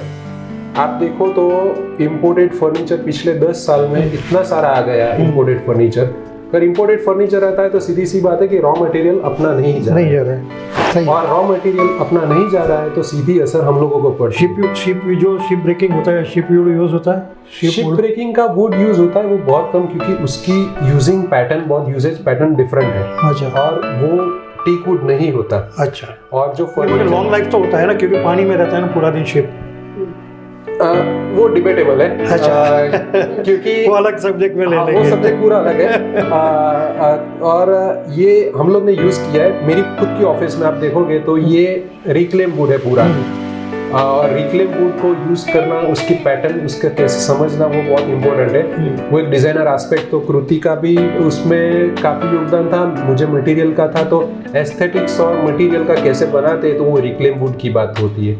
और जैसे ये आप बात करें तो एसोसिएशन में तो हम लोगों ने बहुत टेक्टफुली, हम लोग जो यंग टीम थी तो उन्होंने धंधा कैसे बढ़ाना है उसके बारे में उसमें सोचा। क्योंकि अगर कंपटीशन बाहर से होती है तो वो लोग के पास सब कुछ होता है, दे है, उनके पास पैसा होता है, उनके पास मार्केट होता है। तो वो इलेक्शन होता है कि ऐसे ही डिसाइड हो जाता है कि भी कमेटी एक बनाई तो कमेटी ने डिसाइड कर लिया कि ये प्रेसिडेंट बन गया।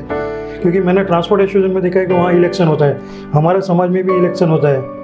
नहीं, हमारे जो एसोसिएशन है उसमें काफ़ी भाईचारा है।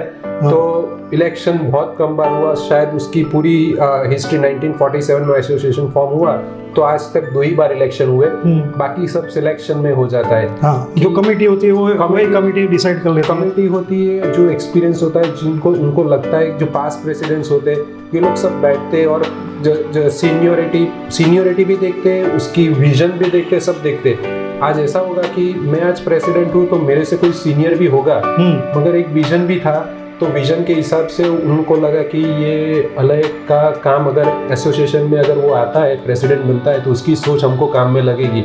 और जो सीनियर था उसको भी कोई ऐसा इश्यू नहीं था कि ठीक है you can continue with the life. मगर ऐसा है कि सीनियर लोग होते हैं वो लोग कभी कभी ऐसा सोचते हैं कि मेरा जो कहना है वही सही है और आप यंग हो, तो दोनों के सुझाव में भी टक्कर होती होगी।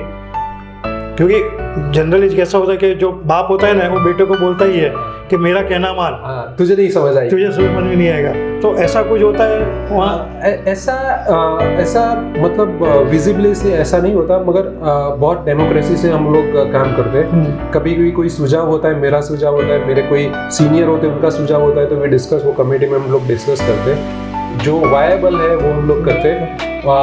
मैं भी उनको रिस्पेक्ट करता हूँ, मेरे सीनियर से, सीनियर भी मेरा रिस्पेक्ट करते हैं। तो आज तक ऐसा है कि साथ में मिलके काम करते हैं। और एक था कि ये जो एक इश्यू आप जो बोल रहे हो वो सब जगह होता है, तो हम लोग ने अहमदाबाद टिम्बर मर्चेंट एसोसिएशन में एक यूथ विंग शुरू किया।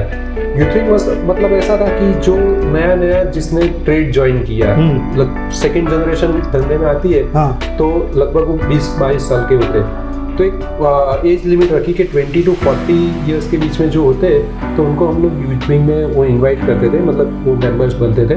और फिर हम लोग उसमें इंटर इंडस्ट्रीज के अंदर की हमारी इंडस्ट्रीज को विजिट करवाते थे, जैसे मैन्युफैक्चरिंग फैसिलिटीज है, विनियर, लैमिनेट, प्लाईवुड, वो कैसे बनाते उसकी जो डिटेल्स है वो जो पता नहीं रहती किसी को, तो हम लोग ऐसा करते थे कि उनको एक्सपोजर मिले। और इंटर इंडस्ट्री में भी जाते थे कि जैसे केमिकल इंडस्ट्री, मैकेनिकल इंडस्ट्री है, उनके साथ हमारे डायलॉग्स, मतलब उनके साथ बैठते थे और उनके साथ बातचीत करते थे, उनका विजन क्या है, वो लोग क्या सोच रहे हैं। क्योंकि क्या होता है कि अभी ट्रेडिंग में ज़्यादातर जो मुनाफा और जो हम लोग ग्रोथ बात करते हैं, तो ऐसा बात करते हैं कि आज ईयर ऑन ईयर बेसिस अगर 15% हमारा ग्रोथ हुआ तो वाह 15% ग्रोथ हुआ, खुश हो जाते हैं। मगर जैसे ही हम लोग मैन्युफैक्चरिंग फैसिलिटीज वाले को मिले, स्टार्टअप्स वाले को मिले, आईटी इंडस्ट्रीज वाले को मिले, तब पता चला कि ग्रोथ किसको बोलते हैं। 100% ग्रोथ, 200% ग्रोथ, ये 1 टाइम 2 टाइम ग्रोथ की बात कर रहे थे और हम लोग बैठे थे 10% 15% ग्रोथ की बात करने की। तो एक जो नजरिया था, दूसरे का नजरिया था, जो बाहर निकलोगे तो ही पता चलेगा कि दुनिया कहाँ जा रही है। अपने एरिया में हम लोग अगर एक दूसरे से ही बात करते तो मैं बोलूंगा कि भैया आपने 10% ग्रोथ किया, तो मैं बोलूंगा मेरे को 12% ग्रोथ करना है। कभी भी ऐसा नहीं सोचा कि 2 टाइम्स ग्रोथ करना है। ये 2 टाइम ग्रोथ करने के लिए आप ट्रेडिंग में से कैसे करोगे, प्रोडक्ट में कैसे चेंजेस लाओगे, प्रोडक्ट में कैसे एड ऑन प्रोडक्ट में करोगे, तो ये सब सोचना हम लोग ने शुरू किया। कई सारे अदर इंडस्ट्रीज वाले से मसलत की कि भैया आप कैसे करते हो, आप क्या सोच रखते हो, आप किसके साथ बातचीत करते हो तो आपको ऐसा आइडिया आता है। तो आज की डेट में ऐसा हुआ है कि हमारे जो यूथ विंग है तो उसमें काफ़ी सारा चेंजेस आ गया सोच के में। अभी ऐसा होगा कि हम लोग अंदर कम्पीट कम करते हैं और एक दूसरे को हेल्प करके एक दूसरे का धंधा बढ़ा रहे हैं। तो फाइनल फ्रूटफुल ऐसा हुआ कि सबका धंधा बढ़ा। ऐसा नहीं है कि मैंने आपको कोई हेल्प किया तो मेरा धंधा कम हो गया, उससे तो अच्छा है कि एक दूसरे से अंदर विश्वास बढ़ गया और सबका धंधा बढ़ने लगा। ये कोरोना का जो लॉकडाउन हुआ उसमें आपके बिजनेस में कैसा असर हुआ और किस तरीके से आपने वो फेस किया और उसमें से आप निकले, उसके बारे में थोड़ी जानकारी दीजिए। जो लॉकडाउन हुआ तो 3 महीने तो सब कुछ बंद ही रहा और हमारी जो इंडस्ट्री आती है it is a luxurious industry. ऐसा होता है कि खाने पीने का आपका एक बार का हो जाए, फिर पैसा जो एक्स्ट्रा पड़ा होता है उसमें से आप फर्नीचर बनाओगे। तो एक काफ़ी डिमोरलाइजिंग बहुत सारे लोगों को था। फिर भी हम लोग ने जो कोरोना के टाइम थे तो हम लोग ने वेबिनार रखे थे, हम लोग ने अंदर वो मीटिंग्स करते थे, ऑनलाइन मीटिंग्स करते थे, एक दूसरे से बात करते रहते थे कि क्या करना है, सोच एक दूसरे की एक्सचेंज कर रहे थे। उसके बाद जब अनलॉक हुआ तो पहला महीना बहुत काम डल रहा, सबको ऐसा लगा कि भाई अभी ये इंडस्ट्री बंद हो जाएगी, जैसे फूड इंडस्ट्री उनको कुछ मतलब बहुत प्रॉब्लम है तो हमको भी ऐसा ही होगा। मगर धीरे धीरे हम लोग ने डायलॉग शुरू किया, हम लोग ने एक प्रोग्राम भी रखा था, मतलब प्रोग्राम तो 1 साल से 2 साल से चल रहा है। जब मैं प्रेसिडेंट बना तो मैंने एक ऐसा शुरुआत की कि हर महीने में एक बार चाय पे चर्चा में क्या होता है कि ये जो व्यापारी है तो एक हम लोग कोई 2-3 टॉपिक है उस पर डिस्कस करते हैं कि ये धंधा है तो धंधा बढ़ाने के लिए क्या होता है, ये दिक्कत आ रही है, जीएसटी में दिक्कत आ रही है, ये गवर्नमेंट से कोई दिक्कत आ रही है, तो ये सब एक दूसरे से बात करते रहते हैं तो पता चलता है। तो इसमें ये चाय पे चर्चा फिर हम लोग ने ऑनलाइन कर दी और ऑनलाइन चाय पे चर्चा में सब एक दूसरे का बढ़ावा देते रहे कि भैया ये अपने बिजनेस में ऐसा थोड़े चेंजेस लाओगे तो ऐसा होगा, थोड़ा ऐसे ही आप सर्विसेज में चेंज करो, कुछ करो। तो आज की डेट में ऐसा है कि काफ़ी हमारा जो बिजनेस है नॉर्मलाइज होने पर, on the verge of normalize ऐसा लग रहा है। तो कमिंग टाइम्स में ऐसा लगेगा कि 4-6 महीने में जो हम लोग बिफोर लॉकडाउन जो काम कर रहे थे, टर्नओवर कर रहे थे, वो 4-6 महीने में वो हो जाना चाहिए। दूसरा, आपसे बिजनेस के सिलसिले में जिस तरीके से बात हो रही है तो नोटबंदी की आपके बिजनेस में कैसी असर रही? दूसरा, गवर्नमेंट ने जो जीएसटी अभी जो शुरू किया है, क्योंकि मुझे मालूम है कि जीएसटी के बारे में उस टाइम पे जितने चार्टर्ड अकाउंटेंट थे ना उनको भी मालूम नहीं पड़ रहा था कि किस तरीके से जीएसटी अप्लाई करना है। और मुझे लगता है इसमें से आज की तारीख में 50% भी नहीं होंगे जिसको परफेक्ट जीएसटी के बारे में मालूम है। तो वो सब किस तरीके से आपने टैकल किया और आपके इंडस्ट्रीज में किस तरीके से उसका माहौल बना कि उसकी तकलीफ भी होती है कि नहीं? दोनों के बारे में मुझे बताइए। आप जो नोटबंदी की बात कर रहे हो, तो नोटबंदी के बाद ऐसा था कि क्योंकि आपका बिजनेस कंस्ट्रक्शन के साथ भी है और बिल्डर लोग ज़्यादा परेशान थे और जीएसटी भी सेम चीज़ है। नोटबंदी के बाद ऐसा रहा कि मार्केट में लिक्विडिटी फ्लो का बहुत इश्यू होने लगा, और बिकॉज ये कंस्ट्रक्शन इंडस्ट्री में बहुत कम, मतलब उसका इन्वेस्टर्स कम हो गए, उसमें बंद हो गए, तो उसकी डायरेक्ट जो असर हुई वो हमारे बिजनेस पे हुई, फर्नीचर इंडस्ट्री, और वो फर्नीचर रॉ मटेरियल सप्लायर की इंडस्ट्री से। मगर ऐसा बहुत सालों बाद, मतलब बहुत सालों से हम लोग देख रहे हैं कि कभी भी स्लम्प आया तो स्लम्प के बाद उतना ही ग्रोथ होता है।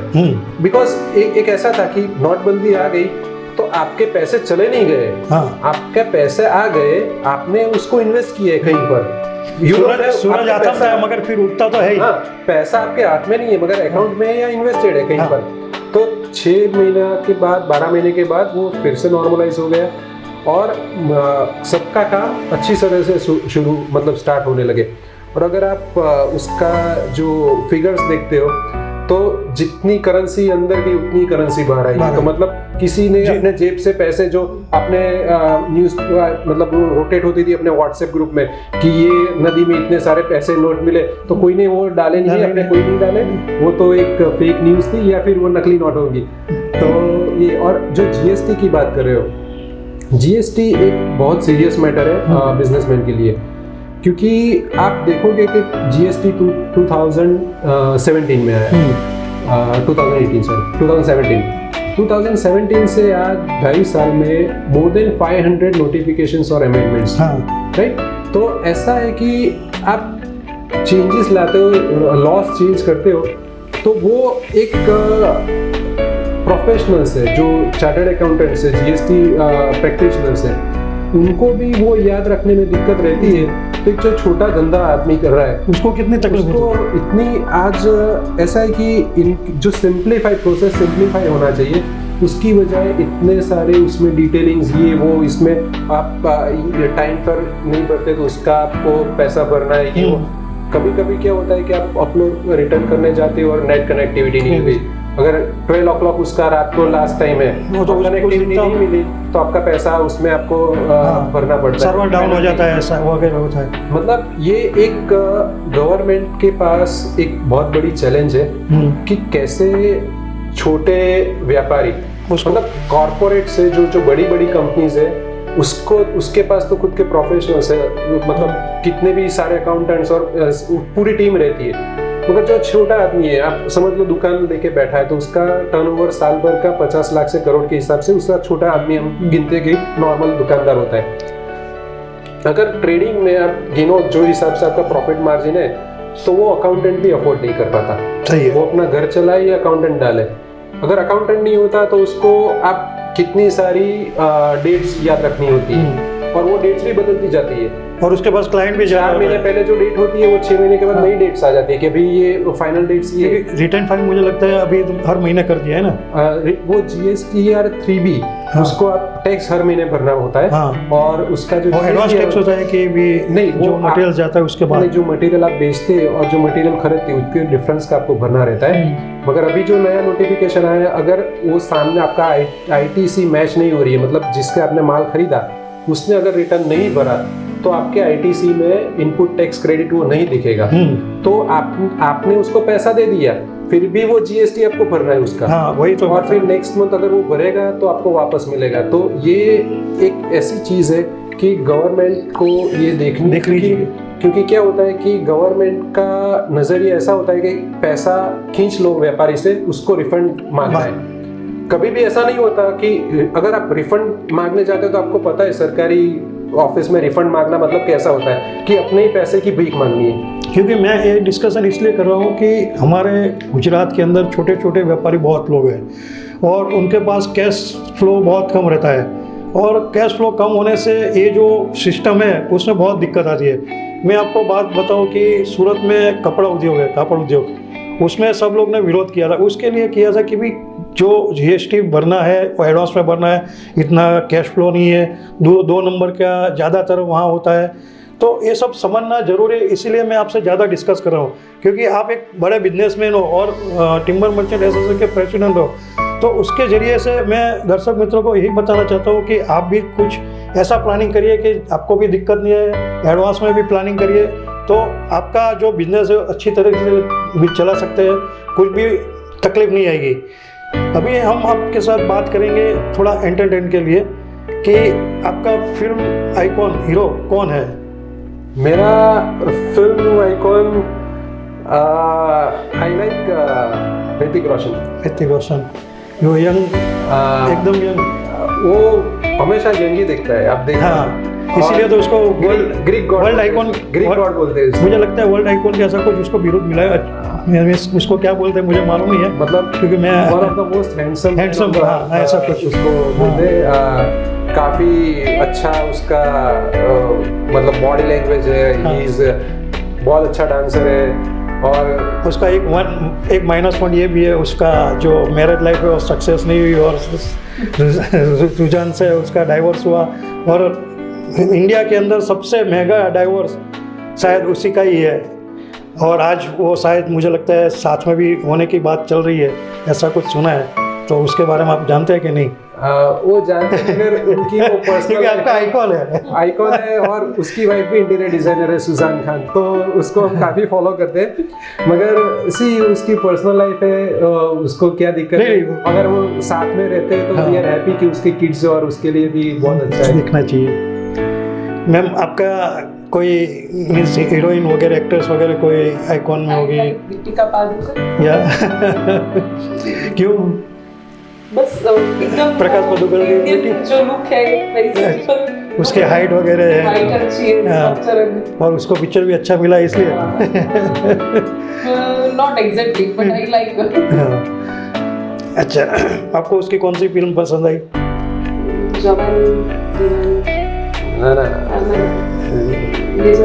हाँ, ये जवान। मुझे लगता है इसके साथ ही रणवीर सिंह के साथ। अच्छा,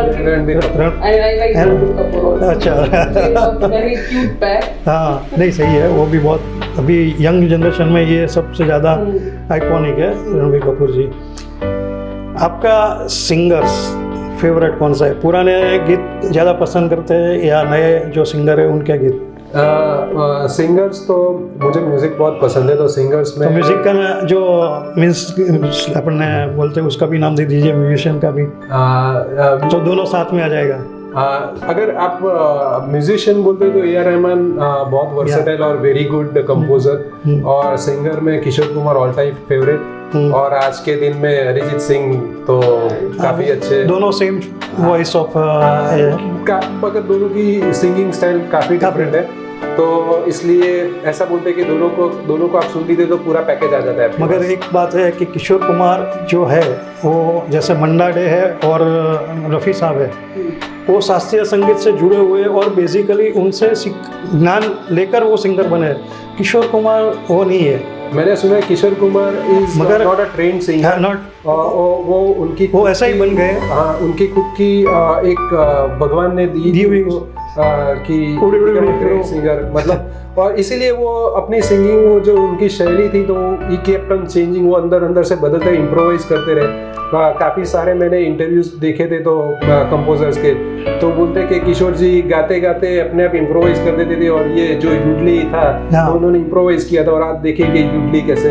नहीं, मैं आपको दूसरा भी बताऊं कि जो देवानंद थे पहले रफ़ी साहब के गाने ज़्यादा गुनगुनाते थे, फिर पिक्चर में उन्होंने किशोर कुमार की आवाज़ निकाली। आप देखिए अमिताभ बच्चन ने भी किशोर कुमार की आवाज़ को किया, राजेश खन्ना ने भी किशोर कुमार की आवाज़, यानी 70 का जो दौर चला वो किशोर कुमार का था। सही है ना? सही। तो इस तरीके से आप किशोर कुमार को देखते हैं या एक अलग तरीके का जो किशोर पार्श्व भूमिका में जो काम करते हैं उस तरीके जो एक्टर के रूप में देखते हैं? किशोर कुमार ऐसे आदमी थे, वर्सेटाइल थे, मुझे तो लगता है वो सब कुछ कर सकते थे, भगवान की देन थी कि वो एक्टिंग भी कर सकते थे, वो गाना भी। कोई पिक्चर देखा है उसका? बहुत सारे किशोर कुमार के तो मूवीज देखे थे, और पड़ोसन तो ऑल टाइम फेवरेट क्या माय फेवरेट। उसमें किशोर कुमार और मन्ना डे का जो गाना है सबसे ज़्यादा फेमस है, पड़ोसन का। दर्शक मित्रों, इसी तरह से हम बातें आगे करेंगे, थोड़ा ब्रेक लेते हैं।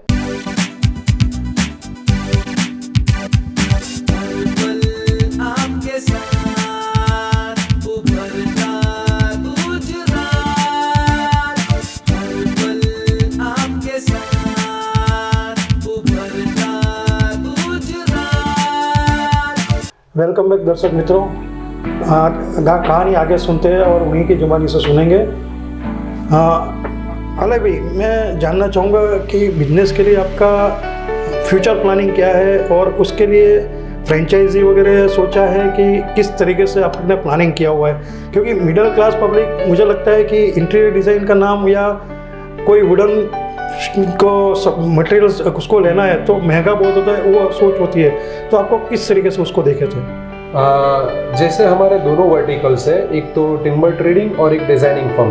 तो मैं पहले जो नज़रिया आपको बता रहा हूँ वो टिम्बर ट्रेडिंग में।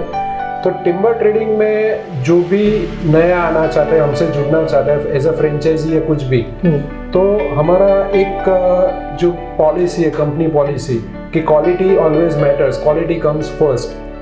तो ऐसे जो बंदे हमारे साथ जुड़ना चाहते हैं तो वी वुड वेलकम देम और उनको हम ट्रेन भी करेंगे कैसे एक क्वालिटी कॉन्शियस, एक रेट कॉन्शियस आप कैसे आपका धंधा चला सकते हो साथ में साथ। तो हम लोग मोर देन हैप्पी अब कमिंग टाइम्स में जैसे मोर आउटलेट्स या फ्रेंचाइजी आउटलेट्स हम लोग खोलेंगे। क्योंकि ये एक ऐसा है कि कोविड-19 से जो रोजगार खत्म हो गया है, तो आप रोजगार किस तरीके से देंगे? क्योंकि मैंने देखा है कि अभी जो बिल्डर्स लोग हुए तो इंटीरियर डिज़ाइनिंग खुद करके देते हैं, क्योंकि उसकी एबिलिटी, जो मटेरियल वगैरह देखते हैं, कोई भी आते हैं उसके घर तो डिज़ाइनिंग वगैरह लोग देखे उसको अच्छा लगता है कि भाई इतना अच्छा फ्लैट बना है। तो उस तरीके का कोई प्लान है आपका कि कोई बिल्डर के साथ टाइप करे या रोजगार देने की शुरुआत करे, उसको फ्रेंचाइजी दे? मैं उसमें आ जाना चाहता हूँ। तो हम लोग का प्लान है और वी आर इवन हम लोग ने स्टार्ट भी किया है कोलैबोरेटिंग, उसको हम बोलते हैं, फ्रेंचाइजी नहीं, कोलैबोरेटिंग वर्ड हम यूज़ करेंगे उसमें। तो उसमें क्या होता है कि हमारी जो कोर स्ट्रेंथ है मेरी और कृति की, वो डिज़ाइनिंग की है। तो जो आप बोल रहे हो कि बिल्डर फ्लैट दे रहे डिज़ाइन फर्नीचर दे के, हाँ, तो वो हम लोग डिज़ाइनर एज ए डिज़ाइनर ऐसा देखते कि वो इंटीरियर डिज़ाइन नहीं करते, वो डेकोरेट करते। आपके घर में फर्नीचर दे देते तो 10 फ्लैट होंगे तो 10 में एक जैसा ही होगा। हाँ, मगर जो डिज़ाइनिंग है वो सबको अपने खुद के हिसाब से, अपनी खुद की रिक्वायरमेंट्स होती है। तो हम लोग ऐसा प्लान करेंगे। मैं आपको ये रोकता हूँ क्योंकि जो बिल्डर्स है, अगर कोई डिज़ाइन करके नहीं देगा इंटीरियर तो बात अलग है, तो आपको ज़्यादा कस्टमर ढूंढने पड़ेंगे।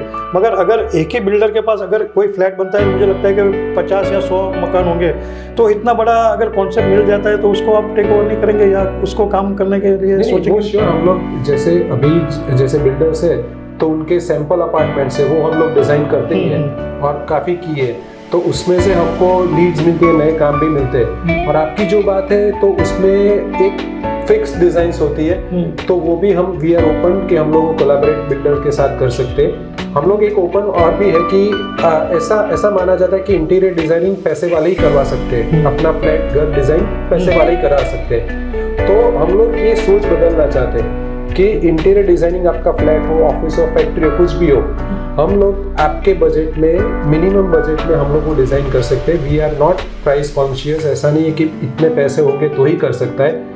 हम लोग को ज़्यादा से ज़्यादा लोग इन्वॉल्व हो, क्योंकि एक अगर 5 लाख का भी आपका घर हो, 5 लाख का भी फर्नीचर बनता है तो आप सोचिए कितनी सारी रोजगारी उसको मिलती है उसमें। तो हम लोग ये करना चाहते हैं कि उसमें कारपेंटर भी आ जाए, उसमें पेंटर भी आ जाए, उसमें फॉल सीलिंग वाला आ जाए, सप्लायर्स में सब हार्डवुड प्लाईवुड वाले सब उसका सबका काम चलता है। आपका जो बिजनेस है, मुझे लगता है नदी पार का जो लग्जरियस एरिया है उसमें ये डेवलप होगा, वो बात अलग है। मगर नदी की उस साइड, पूर्व साइड, जहाँ सबसे ज़्यादा फ्लैट बन रहे हैं, तो उस साइड पे अभी इस तरीके इंटीरियर डिज़ाइनिंग का लोग फर्नीचर बनाए, उस तरीके से वो डेवलप करें, उनके साथ मिलके आप कुछ प्लानिंग कर रहे हैं? नहीं, हम लोग कर सकते हैं और हम लोग ने ऐसे छोटे छोटे अपार्टमेंट्स भी किए, ऐसी छोटी छोटी 200 स्क्वायर फीट की ऑफिस भी डिज़ाइन की हुई है। तो ऐसा नहीं है कि एक नीश मार्केट हम लोग क्रिएट करना चाहते हैं, हम लोग मार्केट ऐसा क्रिएट करना चाहते हैं कि ज़्यादा से ज़्यादा लोग डिज़ाइन अफोर्ड कर सकें, डिज़ाइनर को अफोर्ड कर सकें। फीस की वजह से रुकने नहीं चाहिए। हमारी जो कोर स्ट्रेंथ है वो हम लोग ऐसे हमारी डिज़ाइनिंग में ऐसे इम्बाइब करते हैं कि उससे मटेरियल्स में भी काफ़ी सेविंग्स आ जाती है। तो जो हमारी फीस है वो मटेरियल सेविंग्स और मटेरियल की वर्सेटिलिटी हम यूज़ करते हैं, उसमें से उनको निकल जाता है। क्योंकि मुझे याद है, मेरा एक दोस्त था, मैं करीबन 35 साल का था, वो क्या बोलते हैं आरस पान का जो होता है ना, जो मगर बनाते थे पहले फ्लोरिंग में यूज होता था, तो उसने ऐसा कॉन्सेप्ट निकाला कि अभी 2000 में क्या 3000 में आपको वो पूरा रसोड़ा का जो होता है ना, उसको क्या बोलते हैं, प्लेटफॉर्म, वो बना के तैयार करके देगा। तो वो कॉन्सेप्ट उसका बहुत चला, क्योंकि कम रुपये में अगर प्लेटफॉर्म बन जाता है तो हर एक जो गरीब या जो हमने क्या बोलते हैं उसको, मिडिल क्लास पीपल, उसको अफोर्ड कर सकते हैं। ऐसा कुछ सोचा है कि नहीं मैडम? आप भी उसके इसके लिए हमने एक और चीज भी हमने सोची कि सपोज जो रेडी फर्नीचर है, दे आर मोर, हमारे रेट से काफी उनका कॉम्पिटिटिव प्राइसेस होती है। सपोज हमारा इन हाउस बेड को भी हम इंटीरियर करते हैं तो वो महंगा पड़ता है, पर जो फर्नीचर रेडी फर्नीचर है तो उनका बेड ऑब्वियसली रीजनेबल अमाउंट में, तो उनके पास पूरा सेटअप होता है, बराबर। तो हम ऐसा चाहेंगे कि फ्यूचर में हम उनके साथ भी कंसल्टेशन करें, अगर क्रिएटिव थॉट से उनके साथ हमारे आइडिया शेयर करें। और उसमें क्या होता है, टिपिकल डिजाइन चलती आई हुई तो वो इंटीरियर का रोल वो लोग देते हैं तो अभी नहीं लगता। तो इसमें हमारे थीम्स और हमारा नॉलेज अप्लाई करके हम वो भी मार्केट में डेवलप कर सकते हैं। और डायरेक्ट आप बोलते हो बिल्डर के साथ हमारा डिजाइन किया हुआ, खुद का डिजाइन किया हुआ फर्नीचर रेडी फर्नीचर के वाले बनाएंगे तो वो हमारा फर्नीचर थोड़ा डिफरेंट लगेगा नॉर्मल लोगों से। हाँ, आखिर में आप दर्शक मित्रों को आपका मैसेज बताइए कि क्या वो लोग सोचे और किस तरीके से काम करें, और कोविड-19 की गाइडलाइंस क्या है वो भी बता दीजिए। कोविड-19 जो हमारी लाइफ में आया पहली बार, मतलब जो लिविंग पॉपुलेशन है 99% लिविंग पॉपुलेशन में आया, तो एक चैलेंज है। किसी को पता नहीं है वो कैसे आगे चलेगा, क्या बिहेव करेगा, मगर एक चीज़ है कि आप मेंटल स्ट्रेंथ के लिए आपका जो भी कोर स्ट्रेंथ है, जैसे अपार्ट फ्रॉम योर बिजनेस और अपार्ट फ्रॉम अगर स्टूडेंट्स है जो पढ़ रहे, उसके अलावा कुछ हॉबीज़ जो भी है, शौक है, वो अगर आप डेवलप करोगे तो आप कभी भी अकेलापन महसूस नहीं करोगे। 3 महीने तक आप घर में बैठे रहे, मगर if you have that hobbies तो आपको ऐसा नहीं लगेगा कि कल क्या करना है, कल आपके पास आ जाएगा। और जो हमारा बिजनेस की बात है, तो बिजनेस के लिए मेरी एक ही जो बडिंग एंटरप्रेन्योर्स जो नए आ रहे हैं उनके लिए कि एक हार्डवर्क तो फर्स्ट है, हार्डवर्क के अलावा कोई दूसरा ऑप्शन नहीं है। और keep your eyes years open, नया करने की सोच रखिए, क्योंकि पहले के टाइम में ऐसा था कि एक कोई भी फैशन थी वो 10-10 साल तक चलती थी। अभी जो फैशन है वो 1-2 साल में चली जाती है। तो constantly you need to keep updating yourself, आप उसमें आप रिसर्च करते रहिए।